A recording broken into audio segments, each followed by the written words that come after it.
सबसे ऊंचा मकाम दोनों में शौहर का है।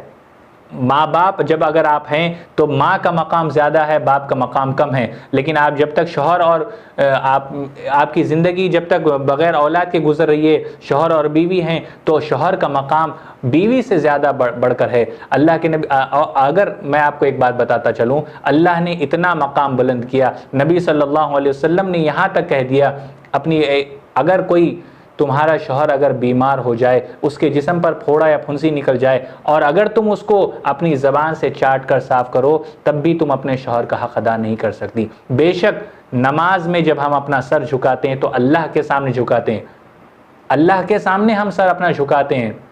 अगर सजदा करने का हुक्म अल्लाह के बाद अगर किसी को होता तो वो शौहर को होता। नाज़रीन इकराम, कुछ एक ऐसे मर्द हज़रात और कुछ एक ऐसे चंद खातून की वजह से जो है इस्लाम का नाम बदनाम हो रहा है, मुसलमानों का नाम बदनाम हो रहा है।